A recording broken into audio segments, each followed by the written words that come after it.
nome é Vitória Galta, eu sou uma clarinetista aqui do Rio Grande do Sul e eu me formei em bacharelado em clarinete pela Universidade Federal do Rio Grande do Sul. Ao longo dos anos, eu fui percebendo que eu nunca escutava clarinetistas mulheres, eu nunca ouvia mulheres, eu nunca estudava a história delas e chegou um momento que isso começou a me incomodar muito. Então eu resolvi, eu mesma ir atrás e começar a pesquisar um pouco. Então já faz alguns meses que eu vinha pesquisando um pouco sobre mulheres clarinetistas, sobre a história delas, e eu descobri que elas eram absolutamente incríveis. Num período que, se a gente for ler, a maioria dos instrumentos eles eram considerados inapropriados para as mulheres. Então todos os instrumentos que eles tivessem que ser segurados pelos joelhos ou tocados com a boca eram considerados impróprios, e exceto a flauta. Então, as mulheres sofreram muito, desde muito cedo. Elas não tinham seus trabalhos publicados, elas não tinham lugar para tocar, elas não eram permitidas em orquestras e grupos que eram somente masculinos, e elas eram encorajadas a tocar durante muito tempo somente no ambiente doméstico, para apreço familiar. Só instrumentos como o piano, a harpa, coisas assim. Então, eu fico muito feliz de contar a história de todas essas mulheres que passaram por tudo isso e mesmo assim se tornaram clarinetistas imensamente reconhecidas, maravilhosas, então todas super mulheres. Então esse momento de hoje vai ser mais como um momento de inspiração, onde eu vou contar um pouquinho da história de 6 mulheres clarinetistas que eu considero que têm me inspirado muito e que eu espero que passe a inspirar vocês também. Bom, a primeira clarinetista de quem eu vou falar hoje então é a Margaret Knittel. Ela nasceu em 1788 e ela foi a primeira mulher clarinetista a aparecer na América. Ela veio para Filadélfia, nos Estados Unidos, no ano de 1816. E aqui eu preciso abrir um parênteses para dizer o quanto isso foi cedo e importante na nossa história. Porque a primeira aparição que nós temos do clarinete na América foi em 1758, através das bandas militares. Então, de 1758 a 1816, são só 58 anos que separam o surgimento do clarinete em bandas militares até uma mulher dando recitais. Então isso é muito grande. A Margaret, além disso também, ela foi a primeira mulher que se tem conhecimento a tocar o basset horn, ou corno de baceto. Ele era um clarinete que ele ia até o dó grave. Ele era bastante usado para alguns concertos como o do Mozart, por exemplo. A Margaret também, ela na verdade ela não era americana, ela era suíça. Ela veio para cá, para a América, com 28 anos de idade, de navio, com o marido dela, que ele era um fabricante de instrumentos alemão. Apenas 2 semanas depois dela chegar aqui, já se tem registros de que ela já começou a tocar e se apresentar, porque ela já começa a aparecer nos jornais e em registros de recitais. E ela também, na verdade, tocava peças que não eram muito consideradas comuns para recitais na época, como por exemplo o concerto do Krusell para clarinete.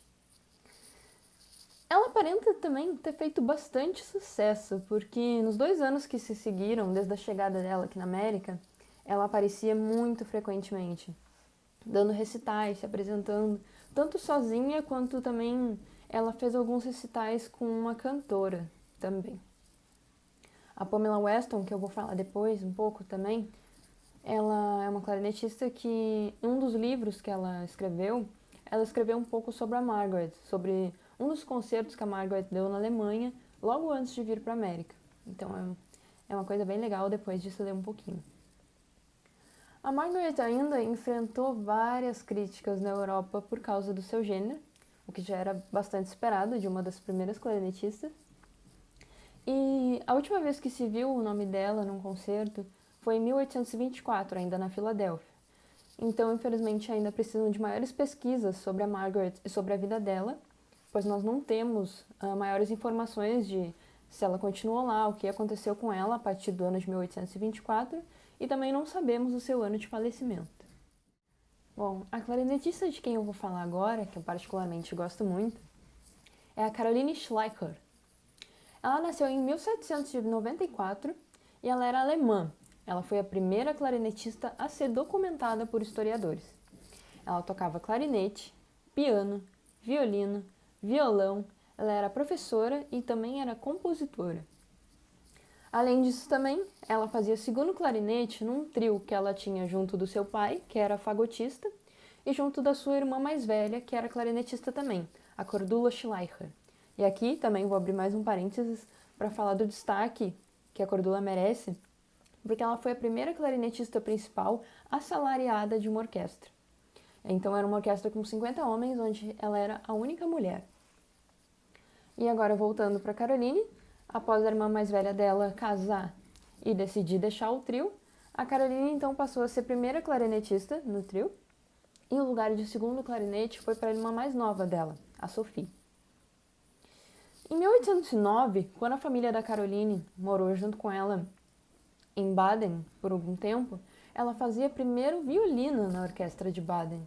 Só que além disso, além de fazer o primeiro violino, ela fazia os solos de clarinete e às vezes também ainda regia e ensaiava o coro. Então ela era, assim, basicamente uma super mulher. Eu sinceramente não sei quando é que essa mulher dormia. A irmã da Caroline acabou, a irmã mais velha no caso, acabou falecendo em 1821. Então a Caroline, além de fazer a turnê dela pela Alemanha e por outros países da Europa, onde ela se tornou internacionalmente conhecida, ela ainda cuidava junto do sobrinho. Aqui eu vou ler um pouquinho do que um dos críticos que assistiu um concerto dela na Alemanha em março de 1821 escreveu sobre ela.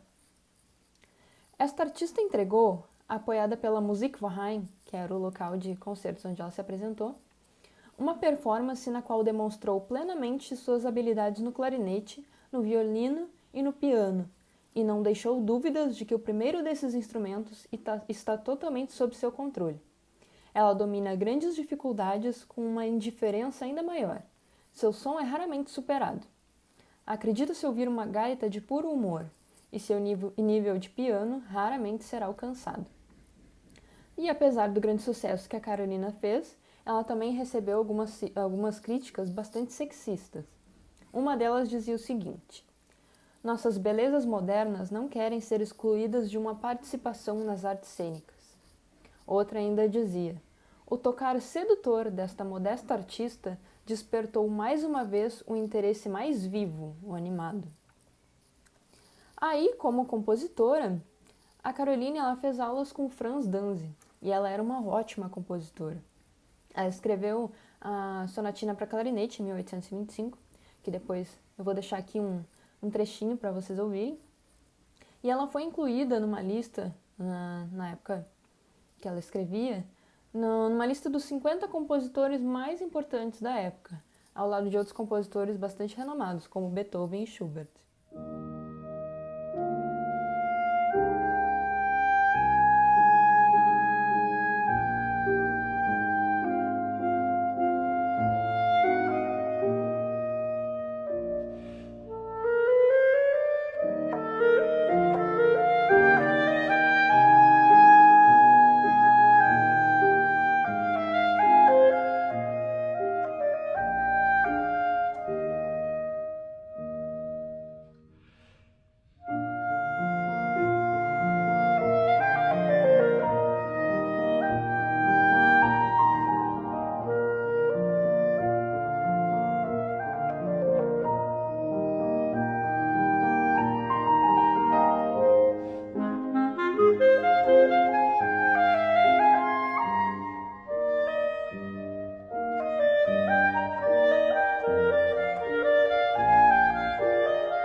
Diferente do que acontecia com muitas mulheres, a Caroline, quando ela se casou, ela não parou de tocar.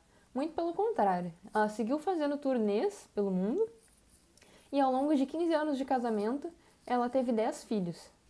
Então não acreditem se alguém falar para vocês que vocês precisam escolher entre família ou a carreira.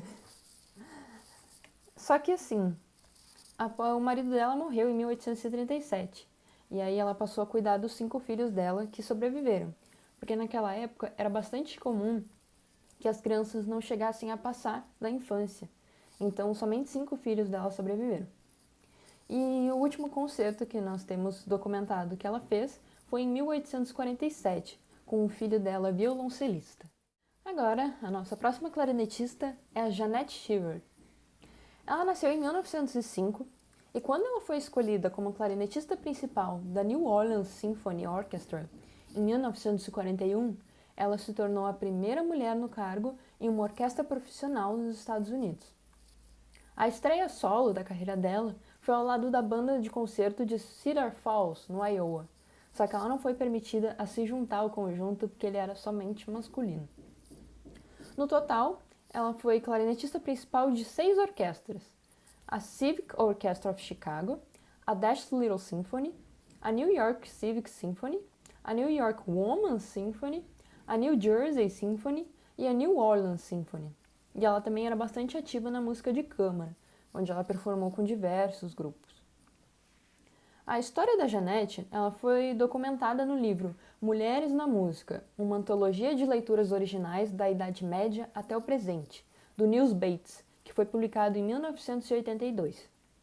E nesse livro, ela relembrou o maestro da orquestra cívica com quem ela tocou enquanto ela estudava, dizendo que era muito difícil para ele encontrar cargos para todas as suas alunas mulheres conseguirem seguir em frente na música.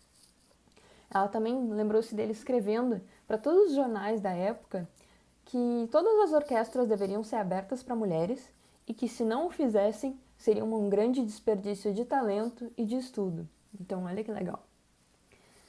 A Jeanette, então, para poder dar oportunidades para as mulheres, ela criou, junto da sua colega regente Antônia Brica, a Orquestra Sinfônica Feminina de Nova York.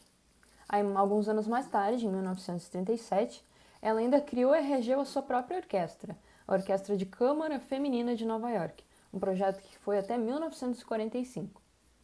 Também necessitamos fazer maiores pesquisas sobre a vida da Jeanette, porque infelizmente nós não temos o seu ano de falecimento. Bom, a próxima clarinetista de quem eu vou falar então é a Pamela Weston. Ela nasceu em 1921, em Londres, e na verdade ela começou sua vida como pianista. A ideia era ela estudar piano e canto em Dresden, só que esses planos acabaram sendo frustrados com a eclosão da Segunda Guerra Mundial. Ela foi inspirada então por uma gravação de rádio do Frederick Thurston, do Concerto para Clarinete de Mozart, e ela gostou muito do som do instrumento. Ela resolveu ir até um dos concertos do Frederick e pediu para ser aluna dele, e ele aceitou. Enquanto isso também, ela estudava na Royal College of Music e na Guildhall School of Music. Nessa época, ela começou então a sua carreira como solista, que durou 15 anos, e ela tocou no Royal Festival Hall, para as transmissões da BBC e até para o primeiro-ministro da época. Ela também participava de um trio chamado Clarion Trio, que consistia em soprano, clarinete e piano, e para a qual o Arnold Cook escreveu a sua obra 3 Canções de Inocência. Somente 2 anos depois de se formar na Guildhall School of Music, ela voltou daí como professora, onde ela ensinou durante 17 anos, se tornando uma pedagoga distinta e dando palestras e masterclasses por diversos países, como Austrália, Itália, Japão, Nova Zelândia, Estados Unidos e outros países.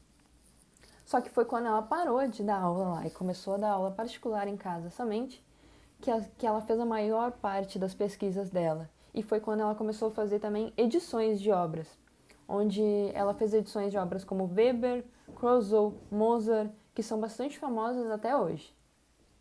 Ela é, sem dúvida, uma das maiores estudiosas do clarinete e a sua pesquisa contém as fontes mais abrangentes e confiáveis da vida dos primeiros clarinetistas.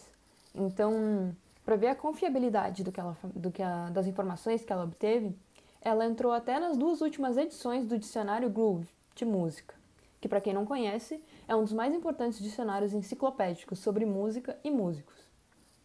E entre os livros mais famosos que ela escreveu estão Virtuosos do Clarinete do Passado, de 1971, Virtuosos do Clarinete de Hoje, de 1980, e Clarinetistas de Ontem, uma sequência, de 2002. Em 1991, a Pamela acabou contraindo uma doença chamada encefalomielite miálgica, ou também síndrome da fadiga crônica, que é uma doença que, além de fadiga, ela também sente muita dor e muito desconforto. E apesar do tratamento, a condição dela foi se deteriorando com o passar dos anos. Então, quando chegou em 2009, a Pamela decidiu que ela não conseguiria mais continuar. Ela decidiu, então, encerrar a sua vida através de uma clínica, em Zurique. E antes dela viajar para lá para fazer isso, ela escreveu um artigo que ela não aconselharia ninguém a fazer o que ela estava fazendo, mas que ela tinha certeza de que isso era o melhor para ela. Agora, a clarinetista de quem eu vou falar vai ser a Tia King.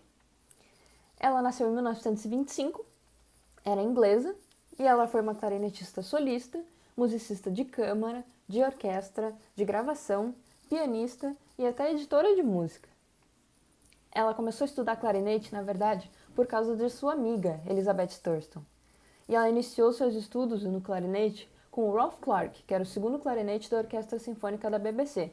Só que depois de um tempo, ela acabou se tornando aluna do pai da Elizabeth, o Frederick Thurston, com quem, alguns anos depois, ela se casou, inclusive. A tia ganhou bolsa para estudar clarinete e piano na Royal College of Music, sendo o piano daí o seu instrumento primário, pois ela pretendia se tornar correpetidora. Só que daí, sendo correpetidora de vários colegas do clarinete, ela acabou conhecendo todo o repertório do instrumento e decidiu então que no seu último ano de estudos ela daria igual importância tanto para o piano quanto para o clarinete. Por conta da Segunda Guerra Mundial, muitos homens entraram de serviço, então muitas vagas se abriram nas orquestras da Inglaterra, o que possibilitou que muitas mulheres ocupassem esses cargos e ganhassem experiência de orquestra. Em 1950, a tia conseguiu o posto de clarinetista co-principal da Sadler's Wells Orchestra, mas infelizmente ainda eram muito poucas as clarinetistas mulheres no naipe das madeiras.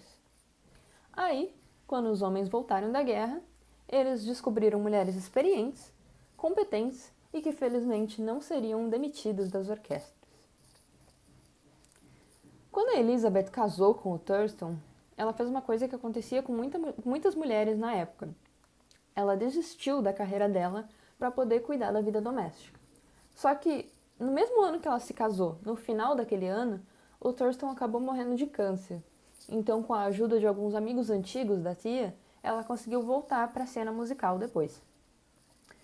Muitos compositores dedicaram suas peças para a tia, incluindo o Quinteto de Clarinetes de Benjamin Frankel, o Mini Concerto de Gordon Jacob e a Fantasia de Elizabeth McConty. Além disso também, ela estreou peças de diversos compositores. A versatilidade musical da tia era muito grande, e ela demonstrou muito bem isso no final dos anos 70, em algumas transmissões da rádio da BBC. Quando ela, ao fazer gravações com várias faixas, ela tocou ambos os instrumentos da sonata para clarinete e piano em Fá menor de Brahms, o clarinete e piano, e os 3 instrumentos do concerto em Ré menor do Mendelssohn, para clarinete, basset horn e piano. Em 1985, a rainha Elizabeth II fez da tia King uma Dame Commander por seus serviços à música. Ela foi premiada como Fellow do Royal College of Music e da Guildhall School of Music, além de ter sido homenageada pela Royal College of Music também. Bom, a última clarinetista então de quem eu vou ter o prazer de falar hoje vai ser a Georgina Dobré. Ela nasceu em 1930 na Inglaterra e ela tinha uma família que já tinha uma relação íntima com as artes, então desde cedo ela já estudava violino e piano. Só que com a eclosão da Segunda Guerra Mundial, ela foi enviada para os Estados Unidos com alguns amigos da família dela, e como eles se mudavam muito, lá a educação dela acabou sendo um tanto descontínua. Então ela continuou com o piano, mas ela conheceu o clarinete lá e acabou trocando o violino daí pelo clarinete. Porém, mais tarde foi como pianista que ela entrou na Royal Academy of Music quando a guerra acabou. E aí ela começou a levar o clarinete como um instrumento secundário. Mas logo a situação acabou se invertendo, pois haviam muitos pianistas muito bons. A Georgina então estudou clarinete com o George Anderson, da Orquestra Sinfônica de Londres. E depois dela se formar, ela recebeu uma bolsa do governo francês para estudar na França. Lá ela se sentiu muito em casa com o estilo francês de tocar e com os instrumentos franceses, mas depois, quando ela retornou à Inglaterra, ela percebeu que ela tinha que mudar os instrumentos e se adaptar a um som mais alemão, mais contemporâneo. Foi daí então que ela começou a tocar música contemporânea. Ela ganhou diversos prêmios tocando. E depois ela até falou que a música contemporânea era a cena dela nessa época. Durante esse período, ela acabou conhecendo muitos compositores, como Luciano Berio, o Pierre Boulez, o Stockhausen, entre outros, e acabou tocando muitos trabalhos solos escritos especialmente para ela. Aos poucos, a Georgina acabou se apaixonando pelo corno de basseta, e aí ela retornou aos instrumentos franceses. Então ela tinha um case especial para poder carregar todos eles com ela, e ela tinha um total de 6 clarinetes, em Mi bemol, em Ré, em Dó, em Lá e o seu amado corno de basseta. Mais tarde, então, em 1968, quando a Georgina editou e gravou os concertos de Molter para clarinete em Ré, ela teve a ideia então de fundar sua própria gravadora, a Chantry Records, para lançar umas obras anteriores e também peças contemporâneas. E depois, ainda, ela formou sua própria editora, a Chantry Publications, e disponibilizou ainda mais trabalhos iniciais. Bom, então por hoje é só. Eu vou ficando por aqui. Agradeço mais uma vez por estar participando desse evento lindo. Agradeço às organizadoras. Agradeço a todas as mulheres clarinetistas que também, assim como eu, estão tendo o prazer de participar desse evento. Um beijo a todas vocês e nos vemos numa próxima.